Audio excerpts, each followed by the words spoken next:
Israel Iran യുദ്ധമുണ്ട്, അത് കണ്ടിട്ട് അടിക്കട്ടെ, അങ്ങോട്ട് അടിക്കട്ടെ, ഇങ്ങനെ അടിക്കട്ടെ, രാവിലെ എത്ര എണ്ണം അവിടുന്ന് പോയി, ഇത്ര എണ്ണം ഇവിടുന്ന് പോയി എന്ന് പത്രം വായിച്ചിട്ട് കഥ പറയല്ല. യുദ്ധം ആരും ആഗ്രഹിക്കണ്ട, യുദ്ധം അത്ര നല്ലതല്ല. നമുക്ക് ശത്രുക്കളുണ്ടാകും, പക്ഷേ ശത്രുക്കൾക്ക് ഒരു ചുക്കും ചെയ്യാൻ പറ്റില്ല അല്ലാഹ് നമ്മളോടുകൂടെ ഉണ്ടെങ്കിൽ. വലിയ ബങ്കറുകൾ ഉണ്ടാക്കിയിട്ട് അതിനുള്ളിൽ നെതന്യാഹുവും കൂട്ടരും പോയി ഇസ്രായേലിന്റെ നേതാക്കളൊക്കെ അതിനടിയിൽ പോയിട്ട് ഒളിച്ചിരിക്കാൻ. അതുപോലെ പോയി ബങ്കറുകൾ പോയി ഇരിക്കണമെന്നൊന്നുമില്ല. അല്ലാഹ് വിചാരിച്ചാൽ എവിടെയും സഹായം ഏത് മനുഷ്യനും എത്തിക്കും. ഫലസ്തീന മക്കൾക്ക് സംരക്ഷണം അല്ലാഹു കൊടുക്കും. അല്ലാഹു നൽകി അനുഗ്രഹിക്കട്ടെ, അല്ലാഹു നൽകി അനുഗ്രഹിക്കട്ടെ. എല്ലാ യുദ്ധക്കെടുതികളിൽ നിന്നും അല്ലാഹു ലോകരെ മുഴുവനും അല്ലാഹു കാത്തു സംരക്ഷിക്കട്ടെ. ഇസ്രായേൽ ഇറാൻ യുദ്ധമുണ്ട്, അത് കണ്ടിട്ട് അടിക്കട്ടെ, അങ്ങോട്ട് അടിക്കട്ടെ, ഇങ്ങനെ അടിക്കട്ടെ, രാവിലെ എത്ര എണ്ണം അവിടുന്ന് പോയി, ഇത്ര എണ്ണം ഇവിടുന്ന് പോയി എന്ന് പത്രം വായിച്ചിട്ട് കഥ പറയല്ല. യുദ്ധം ആരും ആഗ്രഹിക്കണ്ട, യുദ്ധം അത്ര നല്ലതല്ല. ലോകാവസാനം വരുമ്പോൾ മുസ്ലിം രാജ്യങ്ങൾ മുഴുവനും ഇല്ലാതാകുമെന്ന് ഹബീബ് മുഹമ്മദ് മുസ്തഫ സല്ലല്ലാഹു അലൈഹി വസല്ലം. ഈ വലിയതാകുന്ന വിഷയങ്ങളും ഒക്കെ അവസാനം അതിലേക്ക് എത്തിപ്പെട്ടാൽ നമുക്ക് തന്നെയാണ് അത് തിരിച്ചടി. ലോകാവസാനത്തിന്റെ അടയാളങ്ങളിൽ പെട്ടതാണെന്ത്? മുസ്ലിം രാജ്യങ്ങളുടേതാകുന്ന അധികാരങ്ങൾ മുഴുവനും ഇല്ലാതാകും. അവർ പാശ്ചാത്യരുടെ കളിപ്പാവകളായി മാറും. നമ്മളതിന് സാക്ഷികളായിക്കൊണ്ടിരിക്കുകയാണ്. ഇപ്പം അമേരിക്കയിലെ ഡൊണാൾഡ് ട്രംപ് സൗദി സന്ദർശനം നടത്തിയതും UAE സന്ദർശനം നടത്തിയതും അവിടെ കിടന്ന് മുടിയാടിയതൊക്കെ നമ്മൾ കണ്ടുകൊണ്ടിരിക്കുകയാണ്. ഇനി എങ്ങോട്ടേക്കാണ് പോകുന്നത് എന്നുള്ളത് നബി തങ്ങളുടെ വാക്കും കൊണ്ട് പ്രത്യേകമാണ്. അവസാന കാലഘട്ടം വരുമ്പോൾ പാശ്ചാത്യരുടെ കളിപ്പാവകളായിട്ട് ആര് മാറും? മുസ്ലിം രാജ്യങ്ങൾ മാറും. ഒക്കെ തകർന്നടിയും, സാമ്പത്തികമായി എല്ലാ നിലയ്ക്കും ഇല്ലാതാകും. ഹബീബ് മുഹമ്മദ് മുസ്തഫ സല്ലല്ലാഹു അലൈഹി വസല്ലം. ഞാനിപ്പോൾ അതിലേക്ക് പോകുന്നില്ല, മറ്റൊരു വിഷയമായിട്ട് അതിലേക്ക് ഞാൻ സബ്ജക്റ്റ് കൊണ്ടുപോകുന്നില്ല. ഏതുമായിക്കട്ടെ, അതങ്ങനെ ഉണ്ടാകും. അതുകൊണ്ട് യുദ്ധം കണ്ടിട്ട് നിങ്ങൾ എന്ത് ചെയ്യരുത്? യുദ്ധത്തെ കൊതിക്കണ്ട. യുദ്ധം ചെയ്തിട്ടുള്ള ഒരു രാജ്യവും ഇന്ന് വരെ സമാധാനം കൊണ്ടിട്ടില്ല, അത് മനസ്സിലാക്കണം. ഇറാഖ് നിങ്ങൾ കണ്ടില്ലേ, അമേരിക്ക വന്നുകൊണ്ട് ബോംബിട്ട് നശിപ്പിച്ചതാകുന്ന ഇറാഖിന്റെ രാജ്യം, അവിടെയുള്ളതാകുന്ന നാണയത്തൊട്ടുകളുടേതാകുന്ന അവസ്ഥ എന്താ? നമ്മുടെ രാജ്യത്തിൻ്റെതാകുന്ന വലിയ തുകകൾ, നമ്മുടെ രാജ്യത്തിൻ്റെ 1 രൂപ അവിടത്തെ സംബന്ധിച്ചിടത്തോളം 1500 രൂപകൾക്ക് മൂല്യം നിൽക്കുന്നതാണ്. 1 രൂപയ്ക്ക് 1500 രൂപ കിട്ടും. ആ രീതിയിലേക്ക് ഇറാഖിൻ്റെതാകുന്ന നഗരവീഥികൾ മാറിയിട്ടുണ്ട് എന്ന് മനസ്സിലാക്കണം. എന്നാൽ ആ രാജ്യത്തെ നാണയത്തൊട്ട് കൊണ്ടുവന്ന മുമ്പ് പല സമയത്തും പല കാലഘട്ടത്തിലും മറ്റ് രാജ്യങ്ങളുടേതാകുന്ന മൂല്യങ്ങൾക്ക് ഉതകുന്ന വലിയ നോട്ടുകെട്ടുകൾ ഡോളറുകൾക്ക് തത്തുല്യമാകുന്ന നിലയിലേക്ക് എത്തുമായിരുന്നു ഇറാഖിൻ്റെതാകുന്ന നാണയത്തൊട്ടുകൾ. ഇന്ന് ആ ദീനാറിനെന്നും ദിർഹമിനൊന്നും ഒരു വിലയില്ലാത്ത അവസ്ഥയിലേക്ക് എത്തിപ്പെട്ടു. എന്താ കാരണം? ആ രാജ്യത്തിനുണ്ടായതാകുന്ന ഏറ്റവും വലിയ ഭീകരാക്രമമാണ്, ആ രാജ്യത്തുണ്ടായ അരാജകത്വമാണ്. ഇനി തിരിച്ചു വരണമെങ്കിൽ എത്ര കാലം കഴിയും? ഇറാഖിൽ ഇപ്പം ഞാൻ കഴിഞ്ഞ വർഷം പോയിട്ടുണ്ടായിരുന്നു, അതിന് മുമ്പത്തെ വർഷം പോയിട്ടുണ്ടായിരുന്നു. പോകുന്ന സമയത്തൊക്കെ നമ്മൾ കാണുമ്പോൾ വലിയ സംഭവങ്ങളൊന്നുമില്ല, പുറമേ നോക്കുമ്പോൾ നമ്മുടെ നാട് പോലെയൊക്കെ തന്നെ. എന്നാൽ കുറേ ഭാഗങ്ങൾ ഒറ്റപ്പെട്ടതാകുന്ന വിഷയങ്ങളൊക്കെ നടന്നിട്ടുണ്ട്. പക്ഷേ പൈസയ്ക്ക് മൂല്യം കുറഞ്ഞു പോയി, പൈസയുടെ മൂല്യം കുറഞ്ഞു പോയിട്ടുണ്ട്. എന്താ കാര്യം? ആ യുദ്ധത്തിൻ്റെതാകുന്ന പരിണിത ഫലങ്ങളാണ്. ഇതേ രീതിയിൽ തന്നെ നമ്മുടെ നാടും ഇല്ലെങ്കിൽ പരിസര നാടുകളും യുദ്ധത്തിലൂടെ എത്തിപ്പെടും. എല്ലാം തകിടം മറിയും. നമുക്ക് ഇന്ന് തന്നെ 1 രൂപ, നമ്മുടെ 1 രൂപയും സൗദിയിൽ എത്ര ഇപ്പം? 23 റിയാൽ അല്ലേ? 23 റിയാലാണ് സൗദിയിലെ 1 റിയാൽ എന്ന് പറയുന്നത്. നമ്മുടെ 23 രൂപയാകണം അവിടുത്തെ 1 റിയാലിൻ്റെ മൂല്യം. അപ്പോൾ നമ്മുടെ പൈസ കുറവാണിപ്പോൾ. ഒരു യുദ്ധം കൂടി ഉണ്ടായിക്കഴിഞ്ഞാൽ, നമ്മുടെ രാജ്യത്ത് ഒരു യുദ്ധം കൂടി ഉണ്ടായാൽ ഇതൊന്നും കൂടി പോവുക, താറുമാറാവും. പിന്നെ നമ്മൾ 23 പകരം സൗദിയിലും മറ്റ് രാജ്യങ്ങളിലും ഒക്കെ കൊണ്ടുപോയി കൊടുക്കേണ്ടത് 50, 100, 150 കൊണ്ട് കൊടുത്തെങ്കിൽ മാത്രമേ 1 റിയാലിന് തത്തുല്യമാകുള്ളൂ. ഇതേപോലെ ഇറാഖിന്റെ നാണയത്തൊട്ടുകൾ മാറിയെന്നാണ് ഞാൻ പറയുന്നത്. 1000, 1500 രൂപയ്ക്കൊക്കെ എത്തിപ്പെട്ടു അവരുടേതാകുന്ന രാജ്യത്തിൻ്റെതാകുന്ന പൈസ, അവരുടെ രാജ്യത്തിൻ്റെതാകുന്ന ദീനാറ്. അത്രയും തരം താഴ്ന്ന അവസ്ഥയിലേക്ക് യുദ്ധത്തിൻ്റെ കെടുതികൾ മൂലം അവർ അനുഭവിച്ചു കൊണ്ടിരിക്കുകയാണ്. മൂല്യം ഇല്ലാതായിക്കൊണ്ടിരിക്കുന്നു, വളരെയേറെ പ്രയാസപ്പെടുന്നു. പട്ടിണി പാവങ്ങൾ അധികരിച്ചു. ഒരുപാട് പട്ടിണി കിടക്കുന്ന ആളുകൾ ബഗ്ദാദിൻ്റെ തെരുവോരങ്ങളിലും, അതുപോലെ ബഹുമാനപ്പെട്ടതാകുന്ന അഹമ്മദുൽ കബീർ റിഫായി തങ്ങൾ അന്ത്യവിശ്രമം ചെയ്യുന്ന ഉമ്മു അബീദ എന്ന് പറയുന്ന പ്രദേശമുണ്ട്. അത് ഇറാഖിൽ നിന്ന് ഒരുപാട് ദൂരെ പോകേണ്ടതാണ്. രാവിലെ യാത്ര ചെയ്താൽ ഏകദേശം വൈകിട്ടേ എത്തുള്ളൂ. 10, 400, 450 കിലോമീറ്റർ യാത്ര ചെയ്യണം. ആ പ്രദേശത്തൊക്കെ മുഴുവൻ പട്ടിണി പാവങ്ങളാണ്. പോകുമ്പോൾ നമ്മുടെ പൈസ തികയൂല, അത്രത്തോളം ആളുകൾ അത് യാചിച്ചുകൊണ്ട് നിൽക്കുകയാണ്. യുദ്ധത്തിൻ്റെ കെടുതികൾ മൂലം അവിടെ അനുഭവിക്കുന്ന പ്രയാസപ്പെടുന്ന ആളുകൾ എത്ര ആളുകളാണ് ആലോചിച്ച് നോക്കുക. അള്ളാഹു അവർക്കൊക്കെ സമാധാനം നൽകുമാറാവട്ടെ, ശാന്തി പ്രദാനം ചെയ്യുമാറാവട്ടെ. നബി സല്ലല്ലാഹു അലൈഹി വസല്ലമ തങ്ങളെ കൊല്ലാൻ വേണ്ടി ദാറുന്നദിയിൽ വെച്ചുകൊണ്ട് യോഗം കൂടി. നജിദി വംശജനാകുന്ന ഒരു പ്രായം ചെന്ന മനുഷ്യന്റെ രൂപത്തിൽ ഇബ്ലീസ് അടക്കം വന്നുകൊണ്ട് അവിടെ വേഷപ്രച്ഛന്നനായി വന്നുകൊണ്ട് അവസാന തീരുമാനം പറഞ്ഞു, നമുക്ക് ഇവിടെയുള്ളതാകുന്ന ഓരോ കബീലയിലുള്ളതാകുന്ന ചെറുപ്പക്കാരുടെ കൈവശം നല്ല ഒരു വാള് കൊടുത്തിട്ട് മുഹമ്മദിനെ വെട്ടിക്കൊല്ലാം. അതിനു മുമ്പ് പല അഭിപ്രായം വന്നു, മുഹമ്മദിനെ നാട് കടത്താം. അതിൻ്റെ മേലേക്ക് ഏകോപിച്ച് അങ്ങനെ നിൽക്കുമ്പോഴാണ് പിശാച് മനുഷ്യരൂപത്തിൽ വന്നുകൊണ്ട് പറയുന്നത്, നജിദി വംശജനായ ഒരു പ്രായം ചെന്ന മനുഷ്യന്റെ കോലത്തിൽ വന്നിട്ടാണ് പറയുന്നത്, നമുക്ക് മുഹമ്മദിനെ കൊല്ലാൻ വേണ്ടി നല്ല ചെറുപ്പക്കാരെ ഓരോ കബീലയിൽപ്പെട്ട ഗോത്രത്തിൽപ്പെട്ട ചെറുപ്പക്കാരുടെ കൈവശം മൂർച്ചയുള്ള വാള് കൊടുത്തിട്ട് മുഹമ്മദിന്റെ വീട് വളഞ്ഞ് കാത്തു നിന്നുകൊണ്ട് അവൻ പുറത്തിറങ്ങുമ്പോൾ അവനെ വെട്ടിക്കൊലപ്പെടുത്താം. എല്ലാവരും സമ്മതിച്ചു.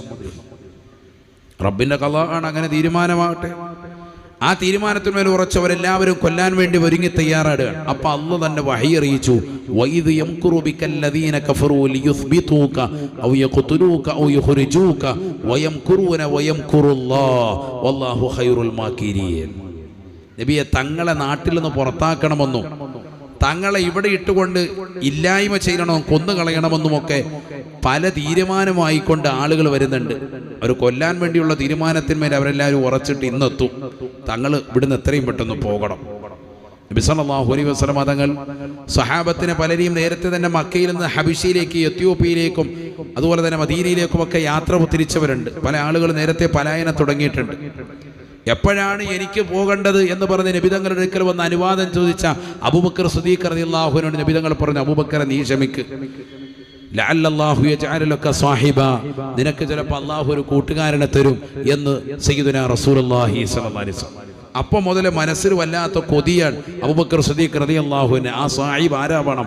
ഹബീബ് മുഹമ്മദ് മുസ്തഫ സ്വല്ലല്ലാഹു അലൈഹി വസല്ലം തങ്ങളോടൊപ്പം ആകണം. അങ്ങനെ അദ്ദേഹം അതിനുവേണ്ടി യാത്രയ്ക്ക് വേണ്ടി ഒരുങ്ങി റെഡിയായി നിൽക്കുകയാണ്. എപ്പോൾ പറഞ്ഞാലും പോകാൻ റെഡിയാണ്. അങ്ങനെ ബഹുമാനപ്പെട്ടവർ കാത്തു നിൽക്കുകയാണ്.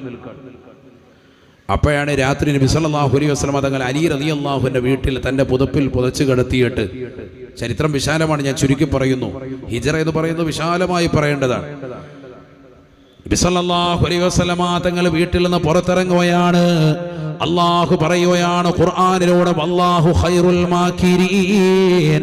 ചതിപ്രയോഗം നടത്തുന്നതായ ശത്രുക്കളോട് വലിയ കുതന്ത്രം പ്രയോഗിക്കുന്നവൻ അല്ലാഹു ആണ്, അല്ലാഹു ആണ്. ഹബീബായ റസൂലുള്ളാഹി സ്വല്ലല്ലാഹു അലൈഹി വസല്ലം തങ്ങളെ ഉന്മൂലനം ചെയ്യാൻ കാത്തിരുന്നതായ മക്കയിലെ മുശ്രിക്കീങ്ങൾക്കിടയിൽ ഊരിപ്പിടിച്ച വാളുമായി പ്രവാചകന്റേതാകുന്ന ചെറിയതാകുന്ന കുടിലിന്റെ മുന്നിൽ ചുറ്റും വലയം തീർത്തതാകുന്ന മക്കയിലെ മുശ്രിക്കീങ്ങൾക്കിടയിലൂടെ അല്ലാഹുവിന്റെ റസൂൽ ഇറങ്ങുകയാണ്. ഒരൽപ്പം മണ്ണ് ഒരു കയ്യിലെടുത്തുകൊണ്ട് പ്രവാചകൻ എറിയുകയാണ്. അല്ലാഹുവിന്റെ പരിശുദ്ധമായ ഖുർആനിന്റെ ആയത്ത് ഓതിക്കൊണ്ടാണ് നബി തങ്ങൾ ഇറങ്ങുന്നത്. വജഅൽനാ മിൻ ബൈനി ഐദീഹിം സദ്ദാ വമിൻ ഖൽഫിഹിം സദ്ദാ ഫഅഗ്ശൈനാഹും ഫഹും ലാ യുബ്സിറൂൻ. പരിശുദ്ധമായ ഖുർആനിന്റേതാകുന്ന ആയത്ത് ഓതിക്കൊണ്ട് നബി സല്ലല്ലാഹു അലൈഹി വസല്ലം തങ്ങൾ ഈ മണ്ണെറിഞ്ഞുകൊണ്ട് പ്രവാചകൻ അവർക്കിടയിലൂടെ ശത്രുക്കളിലൂടെ നടക്കുകയാണ്. ഊരിപ്പിടിച്ച വാളുമായി നിലകൊള്ളുന്ന ശത്രുക്കൾ ഒരു വേള അവരുടെ ശരീരത്തിലേക്ക് പതിച്ചതാകുന്ന മൺതരികൾ അവരെന്ന് തടകുന്നു. കണ്ണുകൾ അവരെന്ന് ചിമ്മിയടക്കുന്ന നേരം കൊണ്ട് നബി സല്ലല്ലാഹു അലൈഹി വസല്ലം തങ്ങൾ നടക്കുകയാണ്. ഒരാൾക്കും അറിയാൻ സാധിച്ചില്ല, അവർക്ക് തിരിച്ചറിയാൻ സാധിച്ചില്ല. ബഹുമാനപ്പെട്ടതാകുന്ന അബൂബക്കർ സിദ്ദീഖ് തങ്ങളുടെ കുടിലിന് മുമ്പിൽ വന്ന് നിൽക്കുന്നു. കാരുണ്യത്തിന്റെ കരസ്പർശം കൊണ്ട് മാലോകരുടെ മനതലങ്ങളെ മദീനയിലേക്ക് മാടി വിളിച്ച ഹബീബ് മുഹമ്മദ് മുസ്തഫ സല്ലല്ലാഹു അലൈഹി വസല്ലമ തങ്ങളുമായി മനോഹരമാകുന്ന യാത്രയ്ക്ക് കടമൊരുങ്ങുകയാണ്. അബൂബക്കർ സിദ്ദീഖ് തങ്ങൾക്ക് എന്തെന്നില്ലാത്ത സന്തോഷമാണ്. അബൂബക്കറെ പോകുവല്ലേ അബൂബക്കറെ. അല്ലാഹുവിന്റെ റസൂൽ അബൂബക്കർ സിദ്ദീഖ് തങ്ങളുമായിട്ട് നേരെ പോകുന്നത് പരിശുദ്ധമാക്കപ്പെട്ടതാകുന്ന ഗാർ സൗറിലേക്കാണ്. സൗറിൽ പോയി പരിശുദ്ധമായ എന്ന് ഞാൻ പറയാൻ കാരണം നബിതങ്ങൾ ഇരുന്നാൽ പിന്നെ പരിശുദ്ധം തന്നെയാണ്. അല്ലാഹു കബൂലാക്കുമാറാവട്ടെ. 3 ദിവസം നബി സല്ലല്ലാഹു അലൈഹി വസല്ലം തങ്ങൾ സമുദ്രനിരപ്പിൽ നിന്ന് 700 അടി ഉയർച്ചയുള്ളതാകുന്ന ആ വലിയ മലയുടെ മുകളിൽ നബി സല്ലല്ലാഹു അലൈഹി വസല്ലം തങ്ങളും അബൂബക്കർ സിദ്ദീഖ് തങ്ങളും തമ്പിടിച്ചു. 3 ദിവസം വീട്ടിൽ നിന്ന് ഇറങ്ങിയത് സഫർ 27. ശരിക്കും മനസ്സിലാക്കണം, യഥാർത്ഥത്തിൽ ഹിജറിയുടെ കലണ്ടർ തുടങ്ങേണ്ടത് എന്നതാണ് സഫറിലാണ്. പക്ഷെ അങ്ങനെയല്ല, കാരണം വീട്ടിൽ നിന്ന് ഇറങ്ങിയത് അന്നാണ്. പക്ഷെ മക്കത്ത് നിന്ന് പുറപ്പെടുന്നത് പിന്നീട്, ആ ഗുഹയിൽ നിന്ന് മക്കയിൽ നിന്ന് പിന്നീട് പുറപ്പെടുന്നുണ്ട്. ആ നാട്ടിൽ നിന്ന് പുറപ്പെടുന്നത് റബീഉൽ അവ്വൽ അല്ല മുഹറം 1-നാണ്. റബീഉൽ അവ്വൽ 1-നാണ്. റബീഉൽ അവ്വൽ 1 നബി സല്ലല്ലാഹു അലൈഹി വസല്ലം അവിടുന്ന് പുറപ്പെട്ടു. സഫർ മുതലക്ക് നബി സല്ലല്ലാഹു അലൈഹി വസല്ലം തങ്ങൾ പുറപ്പെട്ടുവെങ്കിലും മുഹറം മുതലക്ക് കണക്കാക്കുന്നത് ഏറ്റവും ശ്രേഷ്ഠമാക്കപ്പെട്ടതാകുന്ന ഒരു മാസമാണ് മുഹറം. ആ മുഹറം മാസത്തെ ചേർത്ത് നിർത്തിക്കൊണ്ട് പണ്ഡിതന്മാർ പറഞ്ഞു, ഖുർആനിൽ അല്ലാഹു സുബ്ഹാനഹു വ തആല റമളാൻ കഴിഞ്ഞാൽ ശ്രേഷ്ഠവൽക്കരിച്ച ഏറ്റവും ശ്രേഷ്ഠമായ 4 മാസങ്ങളിൽ അവസാനത്തെ മാസമാണ് മുഹറം. അവസാനത്തെന്ന് പറഞ്ഞാൽ കണക്ക് പ്രകാരം ദുൽഖഅദ, ദുൽഹിജ്ജ, മുഹറം അങ്ങനെ. അതുകൊണ്ട് തന്നെ ആ മുഹറം മുതൽക്ക് തന്നെ തുടങ്ങട്ടെ. നബി തങ്ങളുടെ ഹിജ്റയോട് ചേർന്ന് നിൽക്കുന്നതാകുന്ന ആ മാസത്തു മുതൽക്ക് തന്നെ നമുക്ക് മാസം കണക്കാക്കാം. സ്വഹാബത്ത് ഏകോപിച്ചു. അന്ന് മുതൽക്ക് ഹിജ്റയുടെ 17-ാം വർഷം ബഹുമാനപ്പെട്ട ഉമർ റളിയല്ലാഹുവിന്റെ അധീനതയിൽ കൂടിയ കമ്മിറ്റിയാണ് തഖ്വീം ആദ്യമായിട്ടൊരു ഹിജ്റ കലണ്ടർ കൊണ്ടുവരുന്നത്, മുഹറം മാസത്തെ കണക്കാക്കിക്കൊണ്ട്. നമുക്കിത് 1446-ാമത്തെ ഹിജ്റ വർഷമാണ്. 1447 ഇതാ കടക്കാൻ പോവാണ്. 8 ദിവസം കൂടി കഴിയും. അള്ളാഹു ഒരു പുതുവത്സരം മനോഹരമായി ആചരിക്കാൻ അള്ളാഹു തൗഫീഖ് നൽകട്ടെ. ഒരുപാട് നന്മ നിറഞ്ഞ മാസങ്ങളായി, വർഷങ്ങളായി അള്ളാഹു നമ്മുടെ മാസത്തെ കബൂലാക്കുമാറാവട്ടെ. ഞാൻ പറഞ്ഞു വന്നത് ചുരുക്കുന്നു. നബി സല്ലല്ലാഹു അലൈഹി വസല്ലം തങ്ങൾ സഫർ മാസത്തിന്റെ 27-ാം തീയതി വീട്ടിൽ നിന്ന് പുറത്തിറങ്ങി. നേരെ 3 ദിവസം പോയി ഗാർ സൂറിൽ താമസിച്ചു. ചരിത്രം വിശാലമാണ്, ചുരുക്കി പറയുന്നു. അവിടെ ഉണ്ടായ സംഭവങ്ങളൊക്കെ നമുക്കറിയാം. ഗാർ സൂറിനുള്ളിലേക്ക് കയറുമ്പോൾ ബഹുമാനപ്പെട്ട അബൂബക്കർ സിദ്ദീഖ് റളിയല്ലാഹു അൻഹു നബി തങ്ങളെ പുറത്തു നിർത്തി. നബിയോട് പറഞ്ഞു, ഈ ഗുഹയ്ക്കുള്ളിലേക്ക് ഞാൻ കയറാം നബിയെ. എന്തെങ്കിലും ഇഴജന്തുക്കളോ മറ്റെന്തെങ്കിലും ഉണ്ടെങ്കിൽ എന്നെ ഉപദ്രവിച്ചോട്ടെ. ഹിംസ ജന്തുക്കൾ വല്ലതുമുണ്ടെങ്കിൽ എന്നെ പ്രയാസപ്പെടുത്തട്ടെ. തങ്ങൾക്ക് യാതൊരു ഉപദ്രവവും വരരുത്. എത്ര വലിയ സ്നേഹമാണ്! പ്രവാചക സ്നേഹത്തിന്റെ അടങ്ങാത്ത ആവേശമായി നമുക്ക് എന്നെന്നും നിലനിൽക്കുന്ന വ്യക്തിത്വമാണ് സയ്യിദുനാ അബൂബക്കർ സിദ്ദീഖ് റളിയല്ലാഹു അൻഹു. അതിനുള്ളിൽ കയറി എല്ലാ ദ്വാരങ്ങളും ബഹുമാനപ്പെട്ടവരുടെ ഒരു മേൽത്തട്ടം കൊണ്ട് പരിപൂർണമായി പഴുതുകളൊക്കെ അടച്ചു. അവസാനം 2 മിച്ചമുണ്ട്, ഒരെണ്ണമല്ല. ഇമാം ബുഖാരി ഉദ്ധരിക്കുന്ന ഹദീസിൽ കാണാം 2 ദ്വാരങ്ങൾ മിച്ചമുണ്ട്. ആ 2 ദ്വാരങ്ങളിലേക്കും അദ്ദേഹത്തിൻ്റെതാകുന്ന കാലുകൾ ചേർത്തു വെച്ച് അദ്ദേഹം നിലകൊള്ളും. അപ്പോഴാണ് സർപ്പം വന്നുകൊണ്ട് അദ്ദേഹത്തിന്റെ കാലിൽ വന്നുകൊണ്ട് കൊത്തുന്നത്. വിശാലമാണ്, ഞാൻ ചുരുക്കുന്നു. ഇവിടെ വിശദീകരിക്കേണ്ടതുണ്ട്. ഈ സർപ്പം ഏത് കാലത്തെയാണ്, എന്തൊക്കെയാണെന്നൊക്കെ വിശദീകരിച്ച ഇമാമിങ്ങളുണ്ട്. ഏതുമായിക്കോട്ടെ, ഈ സർപ്പം വന്നുകൊണ്ട് ബഹുമാനപ്പെട്ടവരുടെ കാലിൽ വന്നുകൊണ്ട് കടിക്കുന്നു, കൊത്തുന്നു. ബഹുമാനപ്പെട്ടവർ വേദന കൊണ്ട് പൊളയുന്നു, വിഷം തീണ്ടിയിട്ടുണ്ട്. ബഹുമാനപ്പെട്ടവരുടെ കണ്ണിൽ നിന്ന് കണ്ണുനീര് ധാരധാരയായി കവിളുത്തടത്തിലൂടെ താടിരോമങ്ങളെ നനയിച്ചുകൊണ്ട് നബിതങ്ങളുടെ മുഖകമലത്തിലേക്ക് വീഴുന്നു. നബിതങ്ങൾ ചാടി എഴുന്നേറ്റ് ചോദിച്ചു, മാലക്കയ അബൂബക്കർ, അബൂബക്കറെ എന്ത് സംഭവിച്ചു നിനക്ക്? ലുദിഖ്തു യാ റസൂലല്ലാഹ്, എനിക്ക് പാമ്പിൻ്റെതാകുന്ന കൊത്തേറ്റിട്ടുണ്ട്, കടിയേറ്റിട്ടുണ്ട് ഹബീബേ എന്ന് മഹാനായ അബൂബക്കർ സിദ്ദീഖ് റളിയല്ലാഹു അൻഹു നബിതങ്ങളെ കാലിങ്ങോട്ടൊന്ന് വിളിക്കാൻ പറഞ്ഞു. തൻ്റെ നാവിനടിയിലേക്ക് വിരലെടുത്ത് മുസബ്ബിഹ വിരൽ ഇങ്ങനെ അവിടെ ചേർത്ത് വെച്ചിട്ട് നാവിനടിയിൽ നിന്ന് നല്ല ഉമനീരങ്ങോട്ട് എടുത്തുകൊണ്ട് ആ വിരലിൽ പുരട്ടി കൊടുത്തു. ഹദീസാണ് ഇതൊക്കെ. സെക്കൻഡ് ബൈ സെക്കൻഡിൽ വേദന ശമിച്ചു, വേദന ശമിച്ചു. ഇന്നും അബൂബക്കർ സിദ്ദീഖ് റളിയല്ലാഹു അൻഹു പരമ്പരയിലുള്ളവർക്ക് വിഷം തീണ്ടില്ല എന്ന് പറയുന്നതാകുന്ന മഹത്തുക്കളുണ്ട്. അള്ളാഹു കബൂലാക്കുമാറാവട്ടെ. ആ വലിയതാകുന്ന ബറക്കത്താണ് മുത്തുനബിയുടെ ഉമനീരിൻ്റെ ബറക്കത്ത്. അബൂബക്കർ സിദ്ദീഖ് റളിയല്ലാഹു അൻഹുവിന്റെ കാലിൽ വിഷം തീണ്ടതാകുന്ന ആ ഭാഗത്തിന് വിസനനാലിസം നിങ്ങൾ ഉമനീര് പുരട്ടിക്കൊടുത്തു. പരിപൂർണമായി രോഗശമനം, വേദന പരിപൂർണമായി ശമിച്ചു. 3 ദിവസം അതിനുള്ളിൽ കഴിഞ്ഞു. 3 ദിവസത്തേക്കുള്ള ഭക്ഷണങ്ങൾ കൃത്യമായി കൊണ്ടുവന്നു കൊടുത്തത് അസ്മാ ബിൻത് അബൂബക്കർ, അബൂബക്കർ സിദ്ദീഖ് റളിയല്ലാഹുവിന്റെ മകളാണ്. ഐഷ ബീവിയും അസ്മാ ബീവിയും കൂടി ഭക്ഷണം ഉണ്ടാക്കും.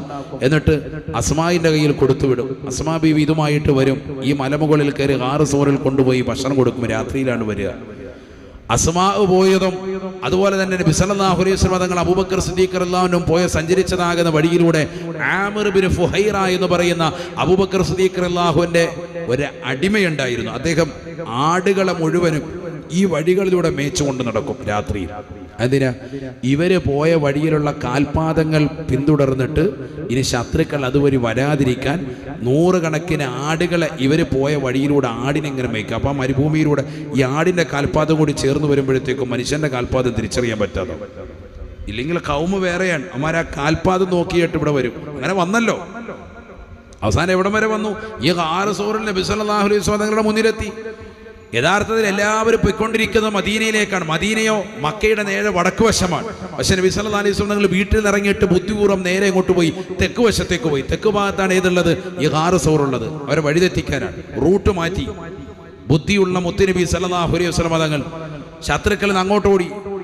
ഈ ഭാഗത്തേക്ക് പോയിട്ട് പോലും ശത്രുക്കൾ തെക്കോട്ടും വന്നു. തെക്കോട്ട് വരെ മാത്രമല്ല, സമുദ്രനിരപ്പിൽ നിന്ന് 700 അടി ഉയർച്ചയുള്ളതാകുന്ന ഈ മലമുകളിൽ അവരും കയറി. അവസാന ഗാർ സൗറിൻ്റെതാകുന്ന മുന്നിലെത്തി. നോക്കുമ്പോൾ അവിടെ ചിലന്തി വല കെട്ടിയിട്ടുണ്ട്, മാടപ്രാവ് മുട്ടയിട്ടിട്ടുണ്ട്. ഈ 2 കാര്യങ്ങൾ കൊണ്ട് തന്നെ അവർ അതിലേക്ക് കുനിഞ്ഞു നോക്കിയില്ല എന്നുള്ളൂ. കാൽപെരുമാറ്റം ഇങ്ങനെ കാണാൻ അബൂബക്കർ സിദ്ദീഖ് റളിയല്ലാഹു അൻഹു ശക്തമായൊരു ശ്വാസമോട് പുറത്തോട്ടിട്ടാൽ പുറത്ത് കേൾക്കാം. ഒന്ന് ജസ്റ്റ് ഒന്ന് കുനിഞ്ഞു നോക്കിയാൽ കാണാൻ പറ്റും. ആ നിലയ്ക്കാണ് ഇന്ന് ഗാർ സൗറിൽ കയറിയിട്ടുള്ളവർ ആ ഗുഹ കാണുമ്പോൾ ആ ചിത്രങ്ങളൊക്കെ ഇങ്ങനെ ഓർക്കും. മനസ്സിലിങ്ങനെ മായാതെ മറയാതെ വരും.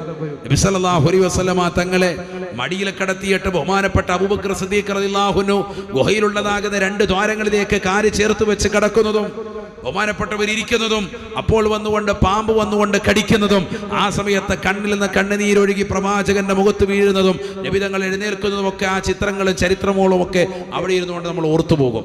അത്രയേറെ ചെറിയൊരു സ്പേസാണത്, വളരെ കുറഞ്ഞ ഒരു സ്ഥലം.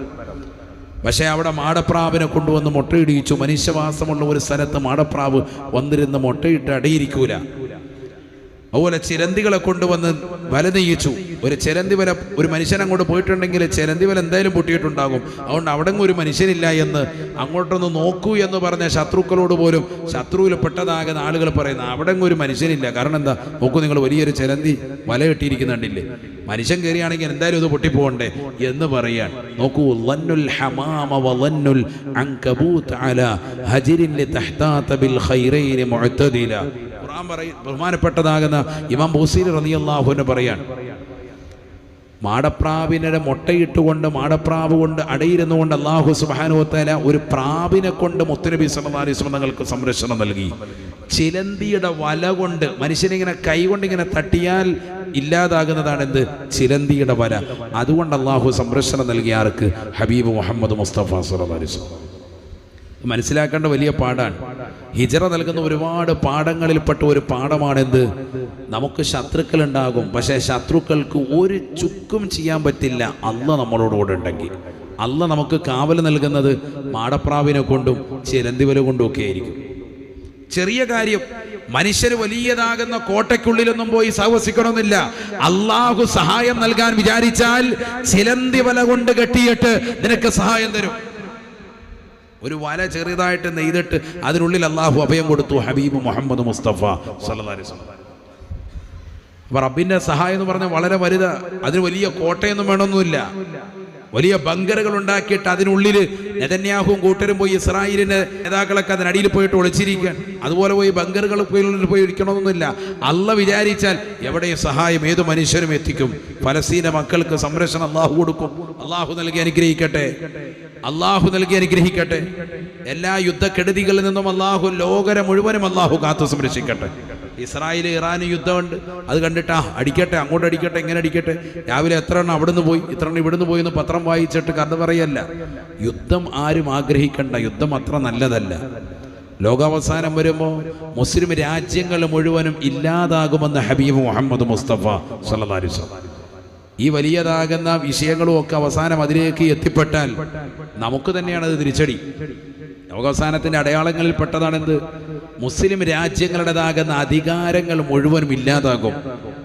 അവർ പാശ്ചാത്യരുടെ കളിപ്പാവകളായി മാറും. നമ്മളതിന് സാക്ഷികളായിക്കൊണ്ടിരിക്കുകയാണ്. ഇപ്പം അമേരിക്കയിലെ ഡൊണാൾഡ് ട്രംപ് സൗദി സന്ദർശനം നടത്തിയതും UAE സന്ദർശനം നടത്തിയതും അവിടെ കടന്ന് മുടിയാടിയതൊക്കെ നമ്മൾ കണ്ടുകൊണ്ടിരിക്കുകയാണ്. ഇനി എങ്ങോട്ടേക്കാണ് പോകുന്നത് എന്നുള്ളത് നബിതങ്ങളുടെ വാക്കും കൊണ്ട് പ്രത്യേകമാണ്. അവസാന കാലഘട്ടം വരുമ്പോൾ പാശ്ചാത്യരുടെ കളിപ്പാവകളായിട്ട് ആര് മാറും? മുസ്ലിം രാജ്യങ്ങൾ മാറും. ഒക്കെ തകർന്നടിയും, സാമ്പത്തികമായി എല്ലാ നിലയ്ക്കും ഇല്ലാതാകും. ഹബീബ് മുഹമ്മദ് മുസ്തഫ സല്ലല്ലാഹു അലൈഹി വസല്ലം. ഞാനിപ്പോൾ അതിലേക്ക് പോകുന്നില്ല, മറ്റൊരു വിഷയമായിട്ട് അതിലേക്ക് ഞാൻ സബ്ജക്റ്റ് കൊണ്ടുപോകുന്നില്ല. ഏതുമായിക്കട്ടെ, അതങ്ങനെ ഉണ്ടാകും. അതുകൊണ്ട് യുദ്ധം കണ്ടിട്ട് നിങ്ങൾ എന്ത് ചെയ്യരുത്? യുദ്ധത്തെ കൊതിക്കണ്ട. യുദ്ധം ചെയ്തിട്ടുള്ള ഒരു രാജ്യവും ഇന്ന് വരെ സമാധാനം കൊണ്ടിട്ടില്ല, അത് മനസ്സിലാക്കണം. ഇറാഖ് നിങ്ങൾ കണ്ടില്ലേ, അമേരിക്ക വന്നുകൊണ്ട് ബോംബിട്ട് നശിപ്പിച്ചതാകുന്ന ഇറാഖിന്റെ രാജ്യം, അവിടെയുള്ളതാകുന്ന നാണയത്തൊട്ടുകളുടേതാകുന്ന അവസ്ഥ എന്താ? നമ്മുടെ രാജ്യത്തിൻ്റെതാകുന്ന വലിയ തുകകൾ, നമ്മുടെ രാജ്യത്തിൻ്റെ 1 രൂപ അവിടത്തെ സംബന്ധിച്ചിടത്തോളം 1500 രൂപകൾക്ക് മൂല്യം നിൽക്കുന്നതാണ്. 1 രൂപയ്ക്ക് 1500 രൂപ കിട്ടും. ആ രീതിയിലേക്ക് ഇറാഖിൻ്റെതാകുന്ന നഗരവീഥികൾ മാറിയിട്ടുണ്ട് എന്ന് മനസ്സിലാക്കണം. എന്നാൽ ആ രാജ്യത്തെ നാണയത്തൊട്ട് കൊണ്ടുവന്ന മുമ്പ് പല സമയത്തും പല കാലഘട്ടത്തിലും മറ്റ് രാജ്യങ്ങളുടേതാകുന്ന മൂല്യങ്ങൾക്ക് ഉതകുന്ന വലിയ നോട്ടുകെട്ടുകൾ ഡോളറുകൾക്ക് തത്തുല്യമാകുന്ന നിലയിലേക്ക് എത്തുമായിരുന്നു ഇറാഖിൻ്റെതാകുന്ന നാണയത്തൊട്ടുകൾ. ഇന്ന് ആ ദീനാറിനെന്നും ദിർഹമിനൊന്നും ഒരു വിലയില്ലാത്ത അവസ്ഥയിലേക്ക് എത്തിപ്പെട്ടു. എന്താ കാരണം? ആ രാജ്യത്തിനുണ്ടായതാകുന്ന ഏറ്റവും വലിയ ഭീകരാക്രമമാണ്, ആ രാജ്യത്തുണ്ടായ അരാജകത്വമാണ്. ഇനി തിരിച്ചു വരണമെങ്കിൽ എത്ര കാലം കഴിയും? ഇറാഖിലിപ്പോൾ ഞാൻ കഴിഞ്ഞ വർഷം പോയിട്ടുണ്ടായിരുന്നു, അതിന് മുമ്പത്തെ വർഷം പോയിട്ടുണ്ടായിരുന്നു. പോകുന്ന സമയത്തൊക്കെ നമ്മൾ കാണുമ്പോൾ വലിയ സംഭവങ്ങളൊന്നുമില്ല, പുറമേ നോക്കുമ്പോൾ നമ്മുടെ നാട് പോലെയൊക്കെ തന്നെ. എന്നാൽ കുറേ ഭാഗങ്ങൾ ഒറ്റപ്പെട്ടതാകുന്ന വിഷയങ്ങളൊക്കെ നടന്നിട്ടുണ്ട്. പക്ഷേ പൈസയ്ക്ക് മൂല്യം കുറഞ്ഞു പോയി, പൈസയുടെ മൂല്യം കുറഞ്ഞു പോയിട്ടുണ്ട്. എന്താ കാര്യം? ആ യുദ്ധത്തിൻ്റെതാകുന്ന പരിണിത ഫലങ്ങളാണ്. ഇതേ രീതിയിൽ തന്നെ നമ്മുടെ നാടും ഇല്ലെങ്കിൽ പരിസര നാടുകളും യുദ്ധത്തിലൂടെ എത്തിപ്പെടും. എല്ലാം തകിടം മറിയും. നമുക്ക് ഇന്ന് തന്നെ 1 രൂപ, നമ്മുടെ 1 രൂപയും സൗദിയിൽ എത്രയാണ് ഇപ്പം? 23 റിയാൽ അല്ലേ? 23 റിയാലാണ് സൗദിയിലെ 1 റിയാൽ എന്ന് പറയുന്നത്. നമ്മുടെ 23 രൂപയാകണം അവിടുത്തെ 1 റിയാലിൻ്റെ മൂല്യം. അപ്പോൾ നമ്മുടെ പൈസ കുറവാണിപ്പോൾ. ഒരു യുദ്ധം കൂടി ഉണ്ടായിക്കഴിഞ്ഞാൽ, നമ്മുടെ രാജ്യത്ത് ഒരു യുദ്ധം കൂടി ഉണ്ടായാൽ ഇതൊന്നും കൂടി പോവുക, താറുമാറാവും. പിന്നെ നമ്മൾ 23 പകരം സൗദിയിലും മറ്റ് രാജ്യങ്ങളിലും ഒക്കെ കൊണ്ടുപോയി കൊടുക്കേണ്ടത് 50, 100, 150 കൊണ്ടുപോയി കൊടുത്തെങ്കിൽ മാത്രമേ 1 റിയാലിന് തത്തുല്യമാകുള്ളൂ. ഇതേപോലെ ഇറാഖിൻ്റെ നാണയത്തൊട്ടുകൾ മാറിയെന്നാണ് ഞാൻ പറയുന്നത്. 1000, 1500 രൂപയ്ക്കൊക്കെ എത്തിപ്പെട്ടു അവരുടേതാകുന്ന രാജ്യത്തിൻ്റെതാകുന്ന പൈസ, അവരുടെ രാജ്യത്തിൻ്റെതാകുന്ന ദീനാറ്. അത്രയും തരം താഴ്ന്ന അവസ്ഥയിലേക്ക് യുദ്ധത്തിൻ്റെ കെടുതികൾ മൂലം അവർ അനുഭവിച്ചു കൊണ്ടിരിക്കാൻ, മൂല്യം ഇല്ലാതായിക്കൊണ്ടിരിക്കുന്നു, വളരെയേറെ പ്രയാസപ്പെടുന്നു. പട്ടിണി പാവങ്ങൾ അധികരിച്ചു. ഒരുപാട് പട്ടിണി കിടക്കുന്ന ആളുകൾ ബഗ്ദാദിൻ്റെ തെരുവോരങ്ങളിലും അതുപോലെ ബഹുമാനപ്പെട്ടതാകുന്ന അഹമ്മദുൽ കബീർ റിഫായി തങ്ങൾ അന്ത്യവിശ്രമം ചെയ്യുന്ന ഉമ്മു അബീദ എന്ന് പറയുന്ന പ്രദേശമുണ്ട്. അത് ഇറാഖിൽ നിന്ന് ഒരുപാട് ദൂരെ പോകേണ്ടതാണ്. രാവിലെ യാത്ര ചെയ്താൽ ഏകദേശം വൈകിട്ടേ എത്തുള്ളൂ. 10, 400, 450 കിലോമീറ്റർ യാത്ര ചെയ്യണം. ആ പ്രദേശത്തൊക്കെ മുഴുവൻ പട്ടിണി പാവങ്ങളാണ്. പോകുമ്പോൾ നമ്മുടെ പൈസ തികയൂല, അത്രത്തോളം ആളുകൾ അത് യാചിച്ചുകൊണ്ട് നിൽക്കുകയാണ്. യുദ്ധത്തിൻ്റെ കെടുതികൾ മൂലം അവിടെ അനുഭവിക്കുന്ന പ്രയാസപ്പെടുന്ന ആളുകൾ എത്ര ആളുകളാണ്. പൈസ കുറവാണിപ്പോൾ. ഒരു യുദ്ധം കൂടി ഉണ്ടായിക്കഴിഞ്ഞാൽ, നമ്മുടെ രാജ്യത്ത് ഒരു യുദ്ധം കൂടി ഉണ്ടായാൽ ഇതൊന്നും കൂടി പോവുക, താറുമാറാവും. പിന്നെ നമ്മൾ 23 പകരം സൗദിയിലും മറ്റ് രാജ്യങ്ങളിലും ഒക്കെ കൊണ്ടുപോയി കൊടുക്കേണ്ടത് 50, 100, 150 കൊണ്ടുപോയി കൊടുത്തെങ്കിൽ മാത്രമേ 1 റിയാലിന് തത്തുല്യമാകുള്ളൂ. ഇതേപോലെ ഇറാഖിൻ്റെ നാണയത്തൊട്ടുകൾ മാറിയെന്നാണ് ഞാൻ പറയുന്നത്.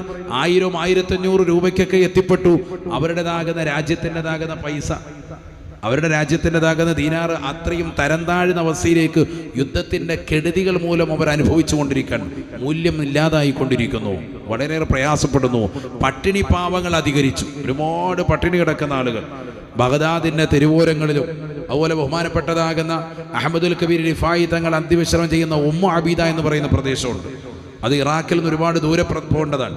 രാവിലെ യാത്ര ചെയ്താൽ ഏകദേശം വൈകിട്ടേ എത്തുള്ളൂ. 10, 400, 450 കിലോമീറ്റർ യാത്ര ചെയ്യണം. ആ പ്രദേശത്തൊക്കെ മുഴുവൻ പട്ടിണി പാവങ്ങളാണ്. പോകുമ്പോൾ നമ്മുടെ പൈസ തികയൂല, അത്രത്തോളം ആളുകൾ അത് യാചിച്ചുകൊണ്ട് നിൽക്കുകയാണ്. യുദ്ധത്തിൻ്റെ കെടുതികൾ മൂലം അവിടെ അനുഭവിക്കുന്ന പ്രയാസപ്പെടുന്ന ആളുകൾ എത്ര ആളുകളാണ്.